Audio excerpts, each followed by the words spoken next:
Em nome do Pai, do Filho e do Espírito Santo. Amém. Meu irmão, minha irmã, graça e paz. Que a graça amorosa, nesta quarta-feira, 28 de fevereiro de 2024, seja experimentada com uma força muito grande em sua vida. Que a graça amorosa de Deus permita que abramos o coração para acolher a graça que Ele permite a cada um de nós. Abramos o coração para viver esta experiência. Evangelho de Jesus Cristo, segundo Mateus 20, de 17 a 28. Naquele tempo, enquanto Jesus subia para Jerusalém, ele tomou os 12 discípulos à parte durante a caminhada e disse-lhes: Eis que estamos subindo para Jerusalém, e o Filho do Homem será entregue aos sumos sacerdotes e aos mestres da lei. Eles o condenarão à morte, e o entregarão aos pagãos para zombarem dele, para flagelá-lo e crucificá-lo. Mas no terceiro dia ressuscitará. A mãe do filho de Zebedeu aproximou-se de Jesus com seus filhos e ajoelhou-se com a intenção de fazer um pedido. Jesus perguntou: Que queres? Ela respondeu: Manda que estes meus 2 filhos se sentem no teu reino, um à tua direita e outro à tua esquerda. Jesus então respondeu-lhe: Não sabeis o que estáis pedindo. Por acaso podeis beber o cálice que eu vou beber? Eles responderam: Podemos. Então Jesus lhes disse: De fato, vós bebereis do meu cálice, mas não depende a mim conceder o lugar à minha direita ou à minha esquerda. Meu Pai é quem dará esses lugares àqueles para os quais ele os preparou. Quando os outros 10 discípulos ouviram isso, ficaram irritados contra os 2 irmãos. Jesus, porém, chamou-os e disse: Vós sabeis que os chefes das nações têm poder sobre elas, e os grandes as oprimem. Entre vós não deve ser assim. Quem quiser tornar-se grande, torne-se vosso servidor. Quem quiser ser o primeiro, seja vosso servo. Pois o Filho do Homem não veio para ser servido, mas para servir e dar a vida como resgate em favor de muitos. Palavra da salvação. Glória a vós, Senhor. A palavra de Deus hoje apresenta a nós uma situação muito interessante para a gente poder pensar as nossas visões de mundo, a nossa relação com as pessoas e a nossa relação com o próprio Deus. Então nós ouvimos este evangelho onde Jesus, ele fala daquilo que ele vai experimentar, né? Que é o sofrimento, a condenação, fala de todo o processo da sua paixão e morte. E lembra também que no terceiro dia ele ressuscitará. Na verdade, os discípulos não entendem muito bem, né, o que é ressurreição ainda. Escutam Jesus falar, mas não têm compreensão do que significa isso, porque é Jesus que inaugura o processo da ressurreição, né? E a ressurreição dele é diferente daquela que vai acontecer com cada um de nós, porque Jesus ressuscita e fica no meio dos discípulos. Então não há uma prévia compreensão do que é a ressurreição. Então os discípulos ouvem Jesus falar mais do sofrimento, da dor que ele vai passar. E é interessante a gente perceber que Jesus faz essa leitura do que está acontecendo com ele e ele vê que a sua morte não vai ser uma morte natural, mas sim ele vai passar pelas agruras, pela dor da condenação e pela morte mais difícil que alguém pode passar, né, no seu tempo, que era justamente a morte de cruz. E, frente a isso, nós temos uma situação que parece inusitada, sobretudo dentro deste contexto em que Jesus fala da sua dor, do sofrimento que vai experimentar.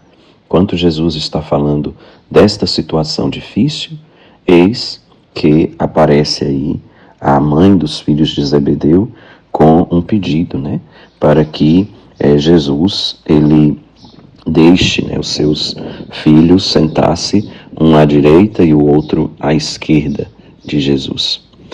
Jesus fala da sua dor, fala desta sua entrega, da humildade, e a mãe dos filhos de Zebedeu, que certamente está transmitindo, de certa forma, o pensamento dos seus filhos, o desejo dos seus filhos, vem com um desejo de poder, com um desejo de privilégio, com um desejo de querer ser melhor do que os outros, de ter privilégios diante de Jesus e diante das pessoas.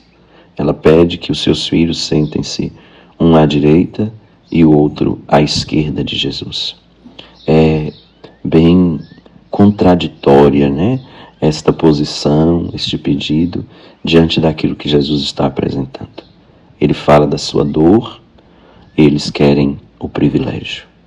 Eles falam de entrega, os discípulos e a sua mãe estão no desejo de poder, de serem servidos, de estarem numa posição de destaque. E isto, meu irmão, minha irmã, é muito triste, mas é uma realidade presente nas nossas vidas. Porque tantas vezes também nós queremos privilégios. A gente às vezes pode dizer, eu participo da igreja, eu tenho este e este privilégio, devo ter, né? Este e este privilégio. Muitas vezes pensando que somos melhores do que os outros. E aí Jesus, ele vai deixar bem claro que a experiência com ele é de uma outra forma. Primeiro, o compromisso de assumir a vida como ele propõe. Por isso Jesus diz que é preciso beber do cálice que ele vai beber. Quer dizer, é preciso fazer comunhão com ele, né? Não basta querer a glória, é preciso também participar da sua experiência de entrega, né? E os discípulos, eles até respondem que vai fazer isso, né? Que vai beber do cálice. Eles não têm nem consciência do que Jesus está dizendo, mas eles falam que vão beber. Porém, não tem consciência, né, do que é que Jesus está dizendo. Jesus está dizendo da vida, da entrega dele, né? Se eles estão dispostos também a essa entrega. E aí Jesus faz uma profecia. Realmente vocês vão beber do cálice, mas não depende de mim que vocês sentem à direita ou à minha esquerda. Isso não pertence a mim, pertence ao Pai, Jesus vai dizer. O que pertence a Jesus, queridos irmãos e irmãs? É apresentar um caminho a ser trilhado. É mostrar a face amorosa de Deus e apresentar esse caminho de salvação. Não é para conceder privilégios, né? Não é para conceder poder para ninguém, mas é para convidar a um caminho. E este caminho, que é caminho de salvação, ele é proposto a todas as pessoas. E todos nós devemos estar abertos a este caminho. Não na busca de privilégios, não na busca de ter poder, mas no desejo de caminhar, e caminhar com Jesus, caminhar como Jesus e caminhar para Jesus.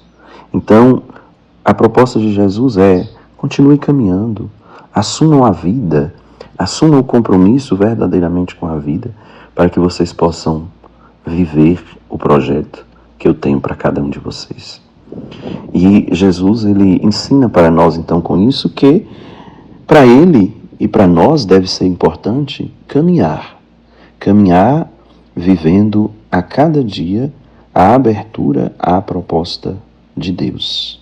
Esse deve ser o caminho que nós vamos trilhando, este é o propósito de Deus para as nossas vidas. Os discípulos outros ficam assim chateados, né, com o pedido da mãe dos filhos de Zebedeu, com o pedido que também é dos seus companheiros discípulos. Eles ficam chateados. E Jesus age aqui com a sabedoria que lhe é própria.